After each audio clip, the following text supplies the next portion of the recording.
I want you to picture something for a second. Today is Monday, July 27, 2026. Okay. And right now, there is a hurricane churning out in the Pacific, passing just north of Hawaii. Yeah, a significant system. Over in the desert southwest, the mercury is creeping toward a blistering 120 degrees Fahrenheit. Which is just punishing heat. It really is. Mm. Meanwhile, in New Jersey, they're bracing for flash floods. So, what do those three completely isolated, geographically distinct weather events actually have in common? Well, they're actively dictating the hidden, microscopic logistics behind everyday life, right down to whether or not you are going to be able to get your favorite takeout this week. And that is exactly the mission for this deep dive. We got our hands on this highly specific document. It's a weekly restaurant weather outlook report. It's a fascinating read. Right. Looking through the source material, it becomes immediately clear that this is not, just a regular weather forecast. When you watch the morning news, the meteorologist is basically just telling you if you need an umbrella. But this report, it's a survival guide for supply chains, for energy use, and for just daily business operations. Okay, let's unpack this, because reading through this document felt way less like checking a weather app and more like reading a tactical military briefing tailored for the hospitality industry. I completely agree. We often talk about different industries acting as, canaries in the coal mine for the broader economy. Sure. And restaurants function as that exact canary when it comes to localized infrastructure. I mean, if extreme weather disrupts a single restaurant's commercial HVAC system or floods a specific delivery route for their food supplier. It's a chain reaction. Precisely. Yeah. We are looking at a microcosm of the exact same macro stresses hitting the national power grid, the major freight corridors, and literally the entire just-in-time supply chain. Yeah, that interconnectedness is what stands out immediately, because before we even get to the long-term climate trends or the massive heat waves, these businesses have to, they just have to survive the violent, immediate threats hitting major population centers like today and tomorrow. The immediate triage phase. Right. The atmosphere is highly dynamic right now, and the report highlights this massive enhanced risk corridor for today, Monday. Yeah, that's a big one. It stretches from the upper Midwest and the Great Lakes straight down into the Ohio Valley. So we are talking about critical logistics hubs here. Minneapolis, Chicago, Indianapolis, Louisville. All in the crosshairs. Exactly. And the main hazards flagged here are damaging winds, large hail, and short-duration power outages. And the terminology the report uses for these threats is really critical. For an operations manager reading this, the focus is on what they call forward-propagating storm complexes. Forward-propagating. Okay, so what does that actually look like on the ground? In meteorological terms, this often refers to Derecho-style events or really intense squall lines. Yeah. The physics of it is honestly fascinating. The downdrafts from the thunderstorm hit the ground and push forward. Oh, wow. Yeah, it literally shoves the storm system ahead of it. You get the snowplow effect of straight-line winds, sometimes pushing 70 to 80 miles an hour, moving horizontally across hundreds of miles. Which, that completely alters the calculus for freight movement.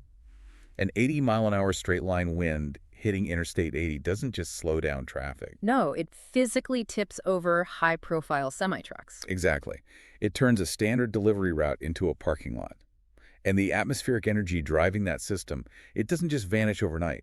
By Tuesday, the whole threat system shifts east. Right, following the jet stream. So the Mid-Atlantic, the Carolinas, and the Appalachians are suddenly in the crosshairs. But the threat matrix changes from wind to water. The report is calling for 2 to 4 inches of heavy rainfall between Tuesday and Wednesday from northern New Jersey into southern New York and western Connecticut. And that volume of water in that specific geography, it triggers a massive cascade of infrastructural failures. Now, I want to push back on the terminology the report uses to describe this, though. The report calls Tuesday's threat a slight risk. Right, the SPC language. Yeah. They also use that exact label, slight risk, for a central high plains storm. Yeah. But digging into the fine print, the meteorologists are talking about a conditional tornado risk near the Delmarva Low.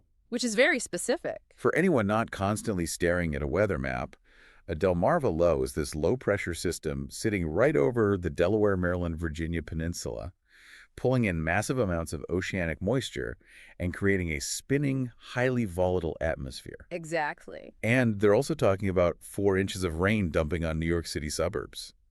4 inches of rain in a concrete jungle is enough to overwhelm municipal storm drains and completely paralyze the supply chain.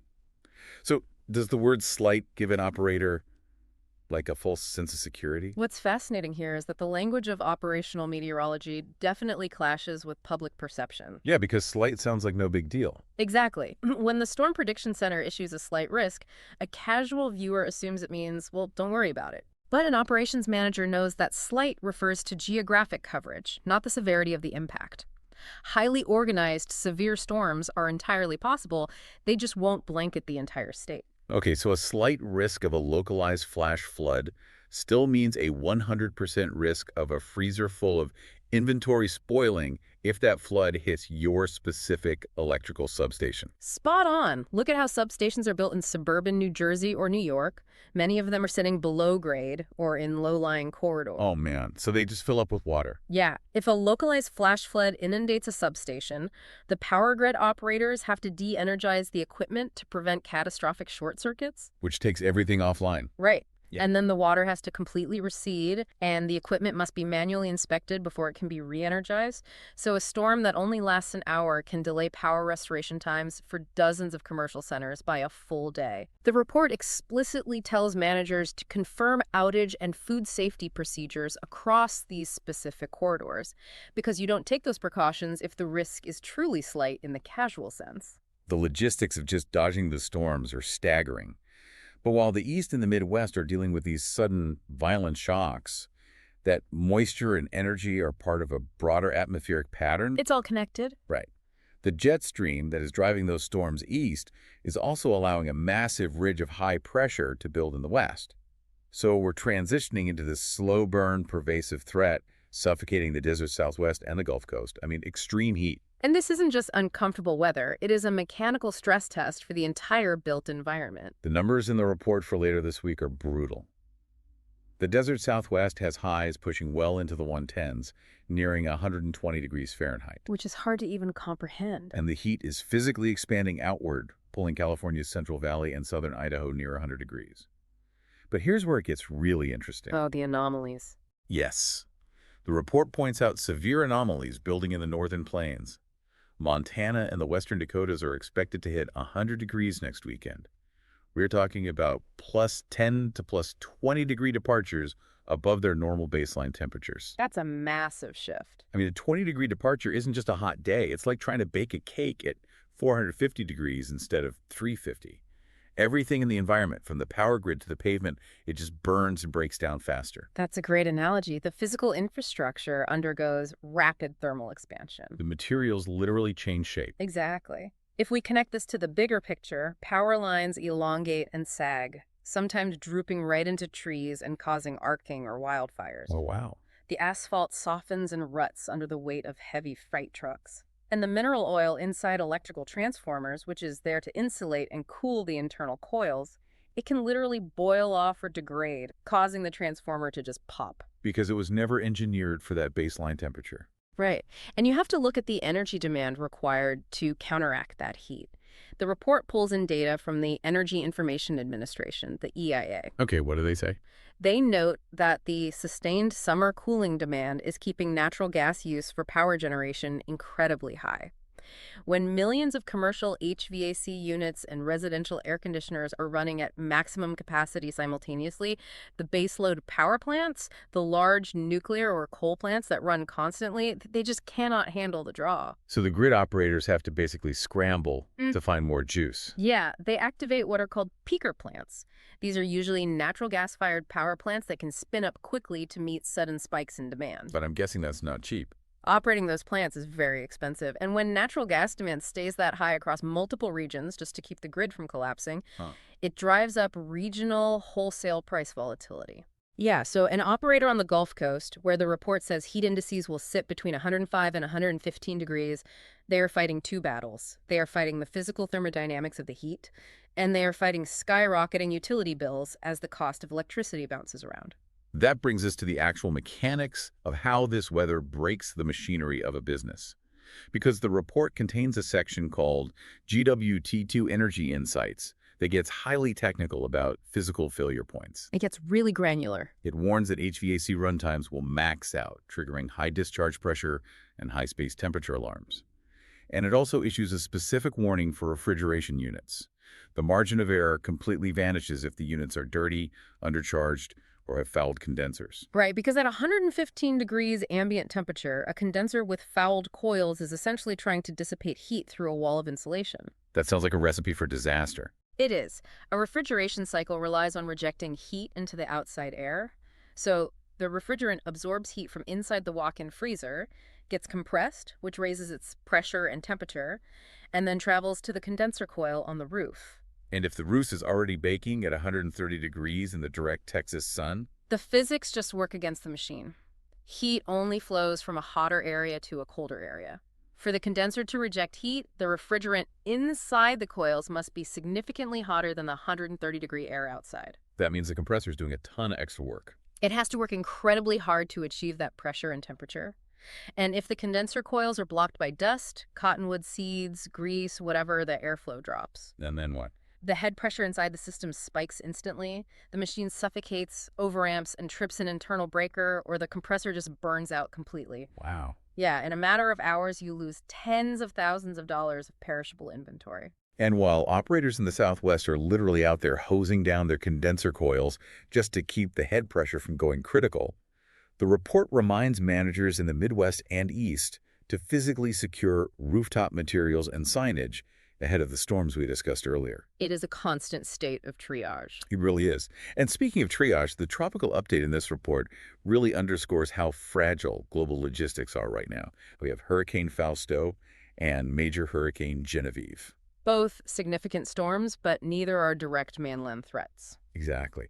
Genevieve is spinning way off the coast of Mexico, and Fausto is weakening as it passes north of Hawaii. Yet the report still red flags Fausto because it is causing dangerous surf and strong currents on east-facing shores in Hawaii. Which has massive ripple effects. It specifically notes this as a disruption to marine logistics and coastal access, so you don't even need a direct landfall to cripple a port. No, absolutely not. A hurricane hundreds of miles away generates these long period swells. When those massive swells enter a confined harbor, they create surging currents. Container ships cannot safely offload. Because the ships are moving too much. Right. The massive cranes used to move shipping containers require intense precision. If a ship is surging at the dock, the cranes cannot operate safely. The port shuts down, ships have to anchor offshore and wait, and an entire week's worth of supplies for the island is delayed. It really highlights how oceanic turbulence translates directly into supply chain turbulence. Exactly. But let's bring this back to the mainland heat for a second, because there is a piece of operational advice in this report that is just fascinating. The report advises managers to maintain disciplined HVAC, lighting, and kitchen equipment schedules during hot weekday afternoons. Oh, specifically to reduce demand overlap. Yes, demand overlap. I did some digging on this. It's really about utility cost exposure. So commercial buildings don't pay for power the way a residential home does. At home, you pay for the total volume of electricity you use over the month. But commercial operators get hit with peak demand charges. And that is the most punitive part of a commercial utility bill. I was trying to wrap my head around this. Is this basically like living in an old apartment where you can't run the microwave and the hairdryer at the same time without blowing a fuse? That is a perfect analogy Yeah. because the utility company isolates the single highest 15-minute window of power usage during your entire monthly billing cycle. Just 15 minutes. Just 15 minutes. They base a massive percentage of your bill on that one specific spike. The logic is that the utility company must maintain enough physical power plant capacity to handle your absolute maximum draw, even if you only hit that maximum for 15 minutes a month. That's incredible. So if a restaurant operator isn't paying attention on a hot Tuesday afternoon, The HVAC is already running at absolute maximum capacity to fight off 115-degree Gulf Coast humidity. The compressors are pulling massive amperage. exactly. And then the kitchen staff clock is in to prep for the dinner rush. They flip on oven number 1, the deep fryers, the walk-in blast chiller, the commercial dishwashers, and all the high-intensity overhead lighting at the exact same moment. Boom. That is the demand overlap. Right there. That single 15-minute window creates an astronomical spike in power draw. The peak demand charge generated by that one operational mistake can literally wipe out a restaurant's profit margin for the entire month. Wow. So they really are fighting a multi-front war. They are. The report is instructing these managers to engage in high-stakes energy choreography. Yeah. You turn on oven number 1 at 2:00 p.m. You wait until the ambient temperature in the kitchen stabilizes. Then you turn on the fryer at 2.30. Exactly. You manually stagger the load so you don't stack the power draw on top of a struggling air conditioner. It is a minute-by-minute battle against thermodynamics and energy economics. Okay, so we've triaged the immediate threats, we've routed the trucks around the flooded New Jersey substations, we've staggered the ovens in Texas to avoid demand overlap, and we've cleared the fouled condenser coils in Arizona. The short-term fires are out. Right. Then the report shifts gears from the immediate tactical fight to the strategic horizon. It looks 3 to 4 weeks out, utilizing data from the NOAA Climate Prediction Center, the CPC. And forecasting at the 3 to 4 week range is incredibly difficult. The report is very transparent about the limitations of the data here. Yeah, looking at days 8 through 14, which covers August 3rd to the 9th, the CPC favors above normal temperatures generally across the board, but they specifically note that forecast confidence is, quote, below average. Which is an important distinction. Right, and the reason they give is that the mid-level atmospheric pattern is changing and the various forecasting tools and computer models are disagreeing with each other. The models are clashing. Exactly. Then, looking out even further to days 15 through 21, so August 10th to the 16th, they expect warmer coasts and a wetter desert southwest, but drier conditions from the plains down to Texas. But again, they add a massive caveat. Location and magnitude remain highly uncertain. They rate their confidence as low to medium. Yeah, the uncertainty is high. So what does this all mean for an operator? I mean, if the experts at the Climate Prediction Center admit their models are fighting each other and their confidence is low, why should a business operator, or you listening to this, even bother incorporating a week 4 forecast into your planning? This raises an important question about how we view forecasts. In the world of logistics and supply chain management, uncertainty is not a lack of data. Uncertainty is the data. Oh, that's an interesting way to put it. When the CPC talks about the mid-level atmospheric pattern, they are usually referring to the 500 millibar level of the atmosphere, about 18,000 feet up. This is where the jet stream lives. When the jet stream flows in a relatively straight, predictable line from west to east, computer models can accurately predict weather weeks in advance. But when that pattern becomes wavy, what meteorologists call Rossby waves, the jet stream loops wildly north and south. So the atmosphere becomes highly volatile, and the models just can't resolve the timing of when those deep troughs and high ridges will actually move through a specific region. Precisely. When a meteorologist tells a supply chain manager, hey, we have high confidence that it will be 95 degrees and dry in Dallas, the manager can plan a very tight, highly efficient, just-in-time delivery schedule. Because they know exactly what's coming. Right. They do not need to spend capital on backup plans or excess inventory because the future is stable. But when the CPC says the mid-level patterns are shifting, our models are outputting conflicting data, and our confidence is low, that is a massive operational red flag. It tells the logistics network that atmospheric stability is just gone. Yes. They aren't planning for a specific weather event anymore. They are structurally planning for volatility. Which means knowing the system is entering a highly volatile state dictates a total change in posture. Exactly. A manager will build slack into their supply chain. They will order non-perishable inventory a week early. They might pre-schedule emergency HVAC maintenance staff on retainer. Because they don't know exactly what piece of the infrastructure will break. Right. But the low-confidence forecast tells them the atmospheric environment is unstable enough that something inevitably will. You do not bank on a predictable month. You build a resilient month. The uncertainty acts as an index for global instability, prompting a shift from efficiency to resilience. It fundamentally changes how you view a weather forecast. I mean, we pull up our phones to see if our weekend plans are going to get rained out, but these industries are using atmospheric data to balance the physical load on the power grid and route millions of dollars of freight. It's a completely different scale. It is. And to bring this all together for you listening, we started by looking at a weekly weather outlook designed for restaurants. Yeah. You might be deciding whether to sit on a patio or just order delivery tonight.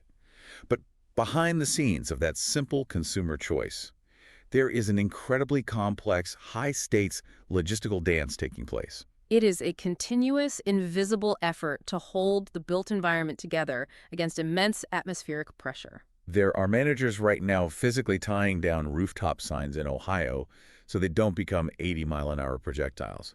There are technicians furiously clearing dust and grease off condenser coils in Arizona so the commercial freezers don't suffocate and trigger high head pressure alarms. Yeah. There are dispatchers rerouting semi-trucks around flooded below-grade substations in suburban New Jersey, and there are operators in Texas standing in commercial kitchens, carefully staggering when they turn on their fryers and ovens to avoid catastrophic peak demand charges on their utility bills. All working behind the scenes. It is an entire hidden world of meteorological strategy, keeping our daily conveniences completely intact and invisible to us.